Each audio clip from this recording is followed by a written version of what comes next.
Hello everyone. Today we will discuss play Death of the Salesman. It was written by an American playwright and essayist Arthur Miller, and this play sets in the Brooklyn, New York, America. Year of action is 1940, and performed this play in 1949. This play consists of two acts, and it is called as a common tragedy, and it depicts the struggle of common man and the middle class man like Willie Luman, who's the protagonist of this play, who's 63 years old, and he's struggling in the American society and situation due to the depression time period in America, and industrial civilization is such that the people are hardly maintain their standardized life. So Willie Luman depict that community, that people like salesman and the people who belongs to middle class family. Narrative techniques is flashback. Sometime we will go to the present, sometime we will go to the past. अब we will discuss about American dream, depression time period. ठीक है. American dream is that anyone can achieve the financial success and comfort. अगर वो hard work करेंगे तो achieve कर लेंगे. अब ये वो टाइम पीरियड था. आर्थर मिलर जो हमारा राइटर है वो क्रिटिसाइज कर रहा है अमेरिकन ड्रीम को भी और इंडस्ट्रियल मॉडर्न सिविलाइजेशन को भी. उसके साथ साथ वो ये भी बता रहा है कि अमेरिकन जो थी सोसाइटी किस तरीके से सफ़र कर रही थी, डिसअपेयर का शिकार थे लोग, उनके क्योस था. ठीक है. तो Arthur Miller highlight the depression time period of America which impacted the common man and जो कॉमन मैन जो मिडिल क्लास हैं, they were feeling insecure same like Willy Loman. At the age of 63 he was unsatisfied, he was feeling regret, he was feeling guilty कि उसने अपनी जो सारी life है वो ज़ाया कर दी. और इसके अलावा उसे अपनी जो फैमिली जो लाइफ है, like he has two son, Biff and the Happy, और उनकी साथ उनका जो रिलेशनशिप था उस अमेरिकन ड्रीम की मिसकंसेप्शन की वजह से सफ़र किया. अब यहाँ पे कुछ करेक्टर एनालिसिस है. बेन है जो कि ब्रदर है विली लूमन का, और who went and goes off into the wilderness of Alaska and Africa, और वो क्या एट लास्ट जो है डिस्कवरी कर लेता है डायमंड माइन की. और वो हमेशा जो है विली लूमन प्रोटैगनिस्ट जो है आइडलाइज करता है अपने भाई बेन को. The man knew that he wanted and got it, walked into the jungle and comes out at the age of 21 and he is rich. यहाँ पे विली लूमन के बारे में बताएंगे कि विली लूमन 63 ईयर्स में अजीबो गरीब किस्म की सिचुएशन का शिकार है. साइकोलॉजिकली तौर पर बहुत ज़्यादा अपसेट है. वो कहता है I have such strange thought and I have such strange thought. अब वो कौन से थॉट्स हैं? बेसिकली उसे सुसाइड के हवाले से आ रही हैं. हलूसिनेशन समटाइम फील होती है. ठीक है. तो ये वो चीज़ें हैं जिसने इसकी इस एज में उसकी जो है लाइफ को बहुत ज़्यादा इफ़ेक्ट किया है. और वो जो जो पास्ट लाइफ जो गुजारा है उसको वो याद कर रहा है, क्या क्या उसने अपने पास्ट लाइफ में किया, किस तरीके से वो ट्रैवलिंग के लिए जाया करता था, और हार्डली वो 2 वीक्स अपने फैमिली के साथ स्पेंड करता, अपने बच्चों के साथ स्पेंड करता, और फिर किस तरीके से उसने अपनी लाइफ को एक मिसकंसेप्शन के चक्कर में ज़ाया कर दिया. और ऑल्दो कि उसका जो फ्रेंड था नेबर में जो चार्ली रहता है, उसने उसे जॉब की ऑफ़र की लेकिन उसने उसको डिनाई कर दिया. और सेल्समैन की जो इंस्पिरेशन ली, इसी तरीके से जो उसके दोनों बच्चे थे उनको भी इसी तरह वो प्रमोट करता था सेल्समैनी के हवाले से कि it's a very good job और लाइक दैट. अब यहाँ पे आपको एक बात बताना चाहूँगी कि उसकी वाइफ जब उसका इंतज़ार कर रही होती है तो विली लूमन नहीं आया होता शाम तक, तो वो परेशान हो रही होती है. अपने बच्चों से भी कहती है तुम्हें लड़ाई झगड़ा नहीं करना चाहिए, अपने बाप के साथ एटीट्यूड अच्छा रखना चाहिए. ठीक है. यहाँ पे हम एक और हमाशा डिस्कस करेंगे जो विली लूमन जो हमारा प्रोटैगनिस्ट है उसका, कि बचपन में जब चार्ली आके उसे बताया करता था कि उसके जो बेटे हैं उन्होंने कंस्ट्रक्शन साइट से चीज़ें जो हैं स्टोलन की हैं, तो वो हमेशा जो एक्सक्यूज़ेस दिया करता था. इसी तरीके से जब चार्ली का बेटा जो बर्नेट था वो भी आके बताता था कि उसने कोई क्लास मिस की है, तो वो हमेशा उसे जो है वो हमेशा जो है सेटिस्फाई करने की कोशिश करता कि मेरे बेटे के पास तो स्कॉलरशिप है एंड दिस एंड दैट. और इसी तरह वो जब वो हैबिचुअल था फुटबॉल किसी का चोरी करने का, तो हमेशा उसे इनकरेज ही करता था. ये वो सारी चीज़ें थी जो कि उनकी पर्सनालिटी डिस्ट्रक्शन ऑफ पर्सनालिटी की तरफ ले गई. और यही वजह कि जब वो बड़ा हुआ तो उसने अपना कॉलेज छोड़ दिया. एक और वजह थी जो दोनों बाप बेटे बिफ और विली लूमन के दरमियान में क्लैश का बायस बनी. वो एक इंसिडेंट था बूस्टन में जब बिफ का इनकाउंटर अपने बाप विली लूमन के साथ होता है, और वो एक औरत के साथ देखता है, और देखता है कि he has a affair with that lady the women के नाम से वो जो औरत है उसके साथ, तो उसका एक आइडियलिज्म का जो कॉन्सेप्ट है वो सारा डिस्टॉर्ट हो जाता है। तो ये वो एक रीज़न था जिसकी वजह से वो और उसका जो बेटा था उसका रिलेशनशिप काफ़ी कॉम्प्लिकेटेड हो गए। स्टार्ट में उसने जो थी बिफ जो था उसने जॉब भी की, सेल्समैन की, और लेकिन एट लास्ट वो जो था फार्म्स हाउस था उस पर काम करना शुरू हो गया। Although it was very hard working job, और वो हॉर्सेस की डिलीवरी करता था, मतलब जो बेबी हॉर्सेस है उसकी बर्थ पे हेल्प आउट करता था। लेकिन ये था he was much satisfied and he was not agree with his father. और इसी तरह जो उसके मुकाबले में अगर आप हैप्पी को देखते हैं तो हैप्पी की जो लाइफ है totally same like his father.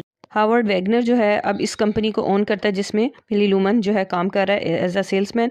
बाप की डेथ के बाद हावर्ड वैगनर जो है वो समझता है कि अब इस जैसा जो बंदा है सेल्समैन अब उसकी कोई ज़रूरत नहीं रही। ऑल्दो कि विली लूमन जब हेल्प आउट लेने के लिए आता है उसे याद करवाता है कि इस कंपनी के सक्सेस में इस जैसे कई सेल्समैन का बहुत बड़ा हाथ है। सो इस तरह उसकी जॉब चली जाती है। अब जो सारी की सारी जो उसकी ग्रूमिंग थी जो उसने अपने बेटों बिफ और हैप्पी को ब्रॉटअप करने में की थी, उसका रिज़ल्ट ये निकलता है कि जो बिफ होता है वो कॉलेज नहीं जाता और अपनी एजुकेशन को खैराबाद कह देता है। और जो दोनों के दोनों जो बेटे होते हैं वो जो है वो अपने बाप के नक्शे कदम पर चलते हुए गर्लफ्रेंड्स बनाते हैं, ठीक है। जैसे कि लास्ट में जो प्ले के सेकंड एक्ट के अंदर रेस्टोरेंट के अंदर ये होता है कि वो अपनी अपनी कॉल गर्ल्स जो गर्ल्स होती है उनके साथ चले जाते हैं, अपने बाप को अकेला छोड़ देते हैं। और फिर लिंडा जो है जो बीवी होती है, ऑल्दो कि she knows everything about her husband, लेकिन फिर भी उसकी सिंपैथी जो है अपने हस्बैंड के साथ होती है। और एट द एंड तक वो यही कोशिश कर रही होती है कि पैचअप हो जाए उसके बेटों और विली के दरमियान में, ठीक है। और उनको बताती भी है कि ऑल्दो कि बिज़नेस नहीं चल रहा लेकिन उसके बावजूद जो है विली जो है कुछ ना कुछ अर्निंग लेकर आ रहा है। अब ये हालात हो जाते हैं कि जो कर्ज़ की जो मिकदार है वो बढ़ जाती है, ठीक है, उन्हें कर्ज़ अदा करना होता है, ठीक है, घर की जो इंस्टॉलमेंट है वो देनी होती है। इस तरह पूरी की पूरी जो फैमिली होती है ना सफ़र करती है और जो बेटे होते हैं वो फेड अप हो जाते हैं बाप के जो अमेरिकन ड्रीम के जो कॉन्सेप्ट है उसके हवाले से। जो बिफ होता है वो जब उसे पता चलता है कि बाप का अफेयर दूसरी औरत के साथ है, ठीक है, उसका वो उससे पीछे हट जाता है और इसी तरीके से वो नेचर को प्रेफर करता है ओवर सिटी लाइफ। वो कहता है to get on that subway on the hot morning in the summer, to suffer 50 weeks a year for the sake of 2 weeks vacation, when all the really desires to be outdoor with your shirt of.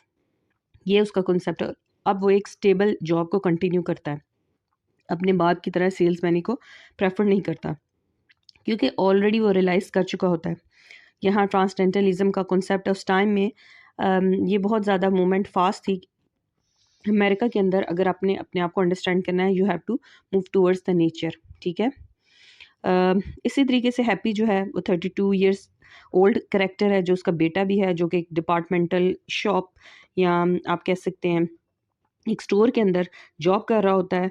और क्या करता है अपने बाप के नक्शो कदम पर चलते हुए जो उसकी साथ जो वर्किंग कोलीग्स जो गर्ल्स होती हैं उनके साथ उसने रिलेशनशिप बनाए हुए होते हैं और करप्ट होता है, मैनिपुलेट करता है and like to sleep with his executive girlfriends. So ये इनका सारा का सारा उस अमेरिकन सोसाइटी ट्रांसडेंटलिज्म और साथ साथ जो विली लूमन था उसकी जो ग्रूमिंग था उसकी आप कह सकते हैं एंड रिजल्ट ये था कि दोनों के दोनों बेटे जो हैं वो टोटली ऑपोजिट रास्तों पे चल पड़े।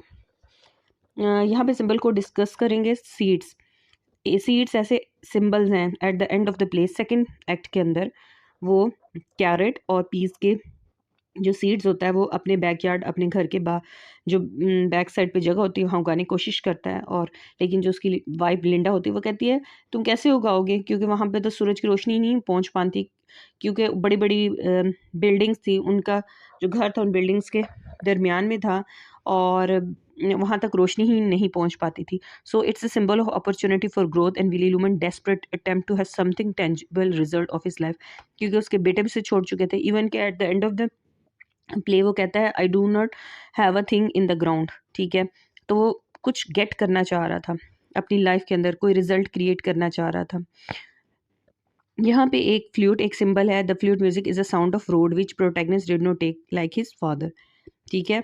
और इसी तरीके से जो स्टॉकिंग एक सिंबल है जो कि उसने विली लूमन ने एक्स्ट्रा मैरिटल जो अफेयर था दी वुमेन के साथ जब वो ट्रैवलिंग करता था उसके ड्यूरेशन में जब वो उसको गिफ्ट करता था महंगी किस्म के चीज़ें, तो it's a symbol of something you are try to deceive your wife. तो Biff outburst at discovering his father with another women in the hotel room Boston, और कहते you gave her mama stocking. इसी तरह rubber होज, एक rubber होज है, पहली दफ़ा वो क्या करता है, कभी वो कार के ज़रिए एक्सीडेंट करने की कोशिश करता है, कभी रबर होज के ज़रिए गैस की जो रबर होज होता है उससे जब वो खुदकुशी करने की कोशिश करता है और वो बेसमेंट में उसकी वाइफ लिंडा जाती है तो देखती है Linda finds out hidden behind the fuse box in the seller. ठीक है, और इसी तरह अलास्का या अफ्रीका द ये क्या रिप्रेजेंट करते हैं, American west is the symbol of success and the failure, दोनों सूरतों में। At the end of the play जो विली लूमन है उसे कुछ भी समझ नहीं आ रहे होता है, वो सीट जब बो रहा होता है उस वक्त वो हलूसिनेशन का शिकार होता है और अपने जो है भाई है बेन उसके साथ बातें कर रहा होता है और उसके स्पिरिट के साथ, और साथ साथ वो ये कह रहा होता है कि मेरी डेथ के बाद जो है जो इंश्योरेंस का जो रकम है 20,000 जो डॉलर है उससे जितने भी प्रॉब्लम्स हैं सॉल्व हो जाएंगे और उसकी जो उसके बच्चे हैं उस पर प्राउड फील करेंगे और दुनिया उस पर रश करेगी, like that. Eight the end of the play suicide करता है और कार एक्सीडेंट में उसकी डेथ हो जाती है। अब एट द एंड क्या होता है कि वो जो मुख्तलिफ जो एजम्पशन थी, practical life is totally different. सिर्फ और सिर्फ विली लूमन की फैमिली और जो है उसका दोस्त चार्ली, उसका बेटा बर्नन ने इस सारे फ्यूनरल में शिरकत की, और उसकी जो वाइफ लिंडा होती है और वो जो है ये अपने हस्बैंड के इस दुनिया से जाने पर बहुत ज़्यादा डिसअपॉइंटेड होती है और कहती है कि एट लास्ट हमने जो है अपने घर की इंस्टॉलमेंट जो है पे कर दी है। ठीक है, लेकिन क्या करें, अब घर में कोई भी रहने वाला नहीं है। ठीक है, तो समथिंग इज़ दैट के एम्प्टीनेस ऑफ ह्यूमन बींग्स को रिप्रेजेंट करती है ये सारी की सारी story. So it's all about the American dream, depression time period, problems of working class, middle class people in American society, competition, struggle, or disappointment, or misconception of American dream. This is all about this play, and basically this is the criticism on American dream. Thank you very much.